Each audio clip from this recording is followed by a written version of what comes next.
ആകാശവാണി.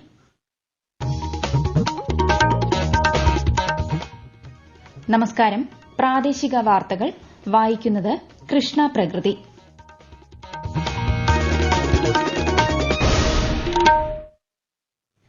പ്രധാന വാർത്തകൾ. ഉപരാഷ്ട്രപതി ജഗ്ദീപ് ധൻകർ നാളെ തിരുവനന്തപുരത്തെത്തും. 4ാമത് പി പരമേശ്വരൻ സ്മാരക പ്രഭാഷണ പരിപാടിയിൽ ഉപരാഷ്ട്രപതി പങ്കെടുക്കും. സ്ത്രീകളെ ശക്തിപ്പെടുത്തുന്നതിനും സ്ത്രീ മുന്നേറ്റം സാധ്യമാക്കുന്നതിനും വലിയ പ്രാധാന്യം നൽകുന്ന സംസ്ഥാനമാണ് കേരളമെന്ന് മുഖ്യമന്ത്രി പിണറായി വിജയൻ. കാലാവസ്ഥാ വ്യതിയാനത്തെ അതിജീവിക്കുന്നതിന് സംസ്ഥാനത്തെ 6 മത്സ്യഗ്രാമങ്ങളിൽ കേന്ദ്രം പുതിയ പദ്ധതി നടപ്പിലാക്കുമെന്ന് കേന്ദ്ര സഹമന്ത്രി ജോർജ് കുര്യൻ. താമരശ്ശേരിയിൽ വിദ്യാർത്ഥി സംഘർഷത്തിൽ 10ാം ക്ലാസുകാരൻ മരിച്ച സംഭവം അന്വേഷിക്കാൻ പൊതുവിദ്യാഭ്യാസ ഡയറക്ടറെ ചുമതലപ്പെടുത്തിയതായി മന്ത്രി വി ശിവൻകുട്ടി. രഞ്ജി ട്രോഫി ഫൈനലിന്റെ 2ാം ഇന്നിംഗ്സിൽ കേരളത്തിനെതിരെ വിദർഭയുടെ ബാറ്റിംഗ് പുരോഗമിക്കുന്നു. ISL ഫുട്ബോളിൽ ഇന്ന് കേരള ബ്ലാസ്റ്റേഴ്സ് ജംഷഡ്പൂർ പോരാട്ടം. വാർത്തകൾ വിശദമായി. ലോകത്തെ നിർമ്മാണ കേന്ദ്രമായി ഇന്ത്യ മാറിയതായി പ്രധാനമന്ത്രി നരേന്ദ്രമോദി. 21ാം നൂറ്റാണ്ടിലെ ഇന്ത്യയുടെ വളർച്ച ലോകം ആകാംക്ഷയോടെ നോക്കിക്കാണുന്നതായും ന്യൂഡൽഹിയിലെ ഭാരത് മണ്ഡപത്തിൽ നടക്കുന്ന NXT കോൺക്ലേവിൽ പങ്കെടുത്തുകൊണ്ട് പ്രധാനമന്ത്രി പറഞ്ഞു. നൂതന സംരംഭങ്ങളുടെ കേന്ദ്രമായി ഇന്ത്യ മാറിയതായും ബഹിരാകാശ മേഖല, നിർമ്മിത ബുദ്ധി തുടങ്ങിയവയിലെ പ്രാവീണ്യം ലോകരാജ്യങ്ങളുമായി ഇന്ത്യ പങ്കുവയ്ക്കുന്നതായും ശ്രീ മോദി വ്യക്തമാക്കി. ഉപരാഷ്ട്രപതി ജഗ്ദീപ് ധൻകർ നാളെ തിരുവനന്തപുരത്തെത്തും. കവടിയാർ ഉദയ് പാലസ് കൺവെൻഷൻ സെന്ററിൽ ഉച്ചയ്ക്ക് 12 മണിക്ക് നടക്കുന്ന 4ാമത് പി പരമേശ്വരൻ സ്മാരക പ്രഭാഷണ പരിപാടിയിൽ ഉപരാഷ്ട്രപതി പങ്കെടുക്കും. ഗവർണർ രാജേന്ദ്ര വിശ്വനാഥ് ആർലേക്കറും പരിപാടിയിൽ സന്നിഹിതനാകും. സ്ത്രീകളെ ശക്തിപ്പെടുത്തുന്നതിനും സ്ത്രീ മുന്നേറ്റം സാധ്യമാക്കുന്നതിനുമായി നിരവധി പദ്ധതികൾ നടപ്പിലാക്കിയ നാടാണ് കേരളമെന്ന് മുഖ്യമന്ത്രി പിണറായി വിജയൻ. കേരള വനിതാ കമ്മീഷന്റെ ആഭിമുഖ്യത്തിൽ സംഘടിപ്പിച്ച അന്താരാഷ്ട്ര വനിതാ ദിനാഘോഷം തിരുവനന്തപുരത്ത് ഉദ്ഘാടനം ചെയ്യുകയായിരുന്നു മുഖ്യമന്ത്രി. സ്ത്രീശക്തി, മാധ്യമ, ജാഗ്രതാ സമിതി പുരസ്കാരങ്ങളും മുഖ്യമന്ത്രി വിതരണം ചെയ്തു. 1.5 നൂറ്റാണ്ടിന് മുൻപ് തന്നെ സ്ത്രീ വിമോചന പ്രസ്ഥാനങ്ങൾ കേരളത്തിൽ ശക്തി പ്രാപിച്ചിരുന്നതായും അദ്ദേഹം പറഞ്ഞു. സ്ത്രീയുടെ അവകാശവും മാന്യതയും മറ്റും പലപ്പോഴും എഴുത്തുകളിലും ചർച്ചകളിലും മാത്രമായി ഒതുങ്ങി നിൽക്കുന്നു. ഈ കാഴ്ചപ്പാട് തിരുത്തുകയും സമൂഹത്തിന്റെ നല്ല പാതിയായ സ്ത്രീകളെ മനുഷ്യത്വത്തോടെയും ആദരവോടെയും കാണാനുള്ള മനസ്ഥിതി സമൂഹത്തിലാകെ വളർത്തുകയും ചെയ്യേണ്ടതുണ്ട്. സംസ്ഥാന സർക്കാർ അതിനുതകുന്ന നിരവധി പദ്ധതികളാണ് ആവിഷ്കരിച്ചു വരുന്നത്. സ്ത്രീ ശാക്തീകരണത്തിനും സ്ത്രീ സുരക്ഷയ്ക്കുമായി ഗൌരവമായ ഇടപെടലുകൾ സംസ്ഥാന സർക്കാർ നടപ്പാക്കി വരുന്നുണ്ട്. കോഴിക്കോട് താമരശ്ശേരിയിൽ സ്കൂൾ വിദ്യാർത്ഥികൾ തമ്മിലുള്ള സംഘർഷത്തിൽ 10ാം ക്ലാസുകാരൻ മരിച്ച സംഭവത്തിൽ വകുപ്പ് തല അന്വേഷണം നടത്താൻ പൊതുവിദ്യാഭ്യാസ ഡയറക്ടറെ ചുമതലപ്പെടുത്തിയതായി മന്ത്രി വി ശിവൻകുട്ടി. പോലീസ് അന്വേഷണം നടത്തുന്നുണ്ടെന്നും കോഴിക്കോട് വിദ്യാഭ്യാസ ഉപഡയറക്ടർ അന്വേഷിച്ച് പ്രാഥമിക റിപ്പോർട്ട് സമർപ്പിച്ചതായും മന്ത്രി പറഞ്ഞു. കോഴിക്കോട് 10ാം ക്ലാസ് വിദ്യാർത്ഥി മരിച്ച സംഭവത്തിൽ 5 വിദ്യാർത്ഥികൾ ജുവനൈൽ ബോർഡിന് മുന്നിൽ ഹാജരായി. ഇന്നലെ ജുവനൈൽ ബോർഡിന് മുന്നിൽ ഹാജരാക്കിയ ഇവരെ പിന്നീട് വിട്ടയച്ചിരുന്നു. ഇന്ന് രക്ഷിതാക്കളോടൊപ്പം ഹാജരാകാനാണ് നിർദ്ദേശിച്ചിരുന്നത്. അതേസമയം ഇൻക്വസ്റ്റ് നടപടികൾ പൂർത്തിയായതായി പോലീസ് അറിയിച്ചു. വ്യാഴാഴ്ചയാണ് ട്യൂഷൻ സെന്ററിലെ ഫെയർവെൽ പരിപാടിയെ ചൊല്ലി വിദ്യാർത്ഥികൾ തമ്മിൽ സംഘർഷമുണ്ടായത്. പരിക്കേറ്റ് ചികിത്സയിലായിരുന്ന 10ാം ക്ലാസ് വിദ്യാർത്ഥി മുഹമ്മദ് ഷഹബാസ് ഇന്ന് പുലർച്ചെയാണ് മരിച്ചത്. മത്സ്യബന്ധന മേഖലയ്ക്ക് വേണ്ടി കേന്ദ്ര സർക്കാർ വലിയ തുകയാണ് വിനിയോഗിക്കുന്നതെന്ന് കേന്ദ്ര സഹമന്ത്രി ജോർജ് കുര്യൻ. പ്രധാനമന്ത്രി മത്സ്യസമ്പദ യോജനയിൽ ഉൾപ്പെടുത്തി സംസ്ഥാനത്ത് നടപ്പിലാക്കുന്ന integrated modern coastal phishing village പദ്ധതിയുടെ സംസ്ഥാനതല ഉദ്ഘാടനം തലശ്ശേരിയിൽ നിർവഹിക്കുകയായിരുന്നു അദ്ദേഹം. കണ്ണൂരിനു പുറമെ സംസ്ഥാനത്തെ 8 തീരദേശ പ്രദേശത്താണ് പദ്ധതി നടപ്പാക്കുന്നത്. കാലാവസ്ഥാ വ്യതിയാനത്തെ അതിജീവിക്കുന്ന പുതിയ പദ്ധതി സംസ്ഥാനത്തെ 6 മത്സ്യഗ്രാമങ്ങളിൽ നടപ്പിലാക്കുമെന്നും കേന്ദ്രമന്ത്രി പറഞ്ഞു.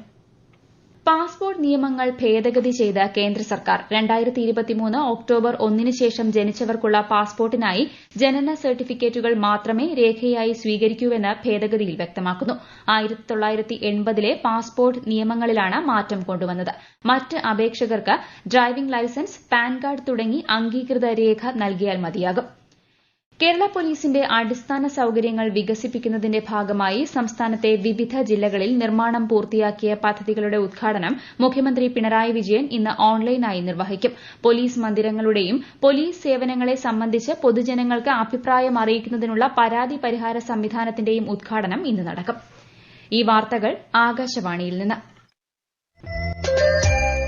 ആകാശവാണി വാർത്തകളും വാർത്താധിഷ്ഠിത പരിപാടികളും All India Radio News Thiruvananthapuram YouTube ചാനലിലും All India Radio News Thiruvananthapuram Facebook പേജിലും AR News_ തിരുവനന്തപുരം ഇൻസ്റ്റഗ്രാം അക്കൌണ്ടിലും AR News_TVM X ഹാൻഡിലും ലഭ്യമാണ്. സംസ്ഥാനത്ത് വാഹന രജിസ്ട്രേഷൻ സർട്ടിഫിക്കറ്റ് ഇന്നു മുതൽ ഡിജിറ്റലാക്കും. പരിവാഹൻ വെബ്സൈറ്റിൽ ഇതിനായി മാറ്റം വരുത്തി.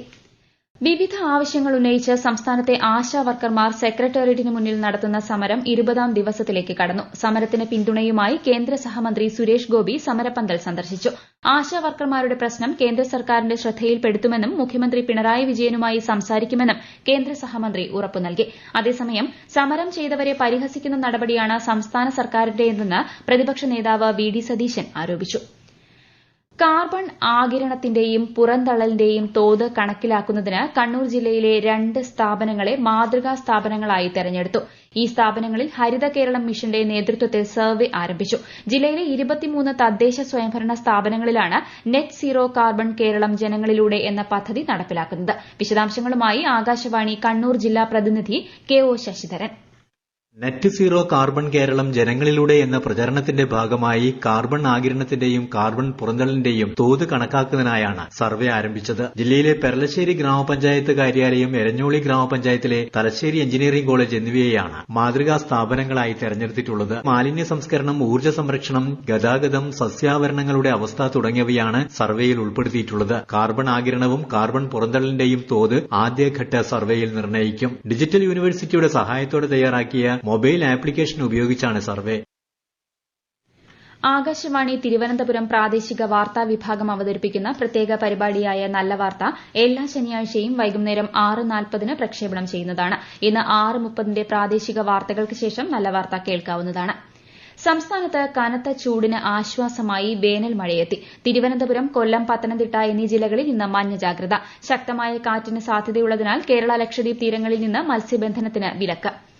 വയലറ്റ് വസന്തമൊരുക്കി മൂന്നാറിന്റെ തെരുവോരങ്ങളിൽ നീലവാഗ മരങ്ങൾ പൂവിട്ടു. മധ്യവേനൽ അവധി ആഘോഷിക്കാനൊരുങ്ങി മൂന്നാറിലേക്ക് വരുന്ന സഞ്ചാരികൾക്ക് പാതയോരങ്ങളിൽ പൂത്തുനിൽക്കുന്ന വയലറ്റ് വസന്തത്തിന്റെ കാഴ്ച ഏറെ ഹൃദ്യമാണ്. വിശദാംശങ്ങളുമായി ആകാശവാണി ഇടുക്കി ജില്ലാ പ്രതിനിധി രതീഷ് കൃഷ്ണ. കൊച്ചി ധനുഷ്കോടി ദേശീയപാതയിലെ പള്ളിവാസൽ മൂന്നാർ ഭാഗത്തും മൂന്നാർ ഗ്യാപ്പ് റോഡിലും മറയൂർ റോഡിലെ വാഗുവരയിലുമാണ് നീലവാഗ എന്നറിയപ്പെടുന്ന ജക്രാന്തമരങ്ങൾ വ്യാപകമായി പൂവിട്ടത്. റോഡുകളിൽ വയലറ്റ് നിറമുള്ള പരവതാനി പോലെ വീഴുന്ന പൂക്കൾ സഞ്ചാരികൾക്ക് വലിയ കാഴ്ചവിരുന്നാണ് ഒരുക്കുന്നത്. മൂന്നാറിൽ തേയില കൃഷിക്കെത്തിയ ബ്രിട്ടീഷുകാരാണ് സ്വന്തം നാട്ടിൽ നിന്നെത്തിച്ച ജക്രാന്തമരങ്ങൾ നട്ടുപിടിപ്പിച്ചത്. തണലിനും അലങ്കാരത്തിനുമായി വെച്ചുപിടിപ്പിച്ച ഇവ സംരക്ഷണമില്ലാത്തതിനാൽ ഭൂരിഭാഗവും നശിച്ചുപോയി. ഡിസംബറിൽ ഇലകൾ പൊഴിയുന്ന മരങ്ങളിൽ മാർച്ച് മാസത്തിൽ പൂവിടാൻ തുടങ്ങും. ഏപ്രിൽ അവസാനം വരെ പൂക്കൾ നിലനിൽക്കും. രഞ്ജി ട്രോഫി ഫൈനലിന്റെ 2ാം ഇന്നിംഗ്സിൽ കേരളത്തിനെതിരെ വിദർഭയുടെ ബാറ്റിംഗ് പുരോഗമിക്കുന്നു. ഉച്ചഭക്ഷണത്തിന് പിരിയുമ്പോൾ വിദർഭ 2 വിക്കറ്റ് നഷ്ടത്തിൽ 90 റൺസ് നേടിയിട്ടുണ്ട്. 1ാം ഇന്നിംഗ്സിൽ വിദർഭയ്ക്ക് 37 റൺസിന്റെ ലീഡുണ്ടായിരുന്നു. ISL ഫുട്ബോളിൽ ഇന്ന് കേരള ബ്ലാസ്റ്റേഴ്സ് ജംഷഡ്പൂർ മത്സരം. രാത്രി 7:30 കൊച്ചിയിലാണ് മത്സരം. മത്സരത്തിന്റെ പശ്ചാത്തലത്തിൽ കൊച്ചി മെട്രോയുടെ സർവീസ് സമയം ദീർഘിപ്പിച്ചിട്ടുണ്ട്. വൈകുന്നേരം 5 മണിക്ക് മുംബൈയിൽ നടക്കുന്ന മത്സരത്തിൽ മുംബൈ സിറ്റി മോഹൻ ബഗാനെ നേരിടും. ICC ചാമ്പ്യൻസ് ട്രോഫി ക്രിക്കറ്റിൽ ഇന്ന് ദക്ഷിണാഫ്രിക്ക ഇംഗ്ലണ്ടിനെ നേരിടും. ഉച്ചയ്ക്ക് 2:30 മത്സരം. ഫെബ്രുവരി മാസത്തെ റേഷൻ വിതരണം തിങ്കളാഴ്ച വരെ നീട്ടിയതായി മന്ത്രി GR അനിൽ. ഈ മാസം 4-ന് മാസാന്ത്യ കണക്കെടുപ്പുമായി ബന്ധപ്പെട്ട് റേഷൻ വ്യാപാരികൾക്ക് അവധിയായിരിക്കും. ബുധനാഴ്ച മുതൽ ഈ മാസത്തെ റേഷൻ വിതരണം ആരംഭിക്കും. കോഴിക്കോട് ആകാശവാണി വാർത്താ വിഭാഗത്തിന്റെ casual news reader cum translator പാനലിലേക്കുള്ള എഴുത്തു പരീക്ഷ നാളെ Kozhikode Nadakkavu government vocational higher secondary സ്കൂളിൽ നടക്കും. രാവിലെ 9 മണി മുതൽ 12 മണി വരെയാണ് പരീക്ഷ. കാഷ്വൽ ന്യൂസ് എഡിറ്റർ പാനലിലേക്കുള്ള എഴുത്തു പരീക്ഷ ഉച്ചകഴിഞ്ഞ് 1:30 മുതൽ 4:30 വരെ നടക്കും. വിനോദസഞ്ചാര മേഖലയിൽ പുതിയ മാറ്റങ്ങൾക്ക് തുടക്കം കുറിച്ചുകൊണ്ട് പാലങ്ങൾക്ക് അടിയിൽ ഒഴിഞ്ഞുകിടക്കുന്ന സ്ഥലങ്ങൾ നവീകരിച്ച് പാർക്കുകളാക്കുന്ന പദ്ധതിക്ക് കൊല്ലത്ത് ഇന്ന് തുടക്കമായി. SN കോളേജിന് സമീപത്തെ മേൽപ്പാലത്തിന് താഴെയുള്ള സ്ഥലം നവീകരിച്ചാണ് ഈ പദ്ധതിക്ക് മന്ത്രി PA മുഹമ്മദ് റിയാസ് തുടക്കമിട്ടത്. പ്രധാന വാർത്തകൾ വീണ്ടും. ഉപരാഷ്ട്രപതി ജഗ്ദീപ് ധൻകർ നാളെ തിരുവനന്തപുരത്തെത്തും. 4ാമത് P പരമേശ്വരൻ സ്മാരക പ്രഭാഷണ പരിപാടിയിൽ ഉപരാഷ്ട്രപതി പങ്കെടുക്കും. സ്ത്രീകളെ ശക്തിപ്പെടുത്തുന്നതിനും സ്ത്രീ മുന്നേറ്റം സാധ്യമാക്കുന്നതിനും വലിയ പ്രാധാന്യം നൽകുന്ന സംസ്ഥാനമാണ് കേരളമെന്ന് മുഖ്യമന്ത്രി പിണറായി വിജയൻ. കാലാവസ്ഥാ വ്യതിയാനത്തെ അതിജീവിക്കുന്നതിന് സംസ്ഥാനത്തെ 6 മത്സ്യഗ്രാമങ്ങളിൽ കേന്ദ്രം പുതിയ പദ്ധതി നടപ്പിലാക്കുമെന്ന് കേന്ദ്ര സഹമന്ത്രി ജോർജ് കുര്യൻ. താമരശ്ശേരിയിൽ വിദ്യാർത്ഥി സംഘർഷത്തിൽ 10ാം ക്ലാസുകാരൻ മരിച്ച സംഭവം അന്വേഷിക്കാൻ പൊതുവിദ്യാഭ്യാസ ഡയറക്ടറെ ചുമതലപ്പെടുത്തിയതായി മന്ത്രി വി ശിവൻകുട്ടി. രഞ്ജി ട്രോഫി ഫൈനലിന്റെ രണ്ടാം ഇന്നിംഗ്സിൽ കേരളത്തിനെതിരെ വിദർഭയുടെ ബാറ്റിംഗ് പുരോഗമിക്കുന്നു. ISL ഫുട്ബോളിൽ ഇന്ന് കേരള ബ്ലാസ്റ്റേഴ്സ് ജംഷഡ്പൂർ പോരാട്ടം. പ്രാദേശിക വാർത്തകൾ കഴിഞ്ഞു. അടുത്ത വാർത്താ പ്രക്ഷേപണം 12:50.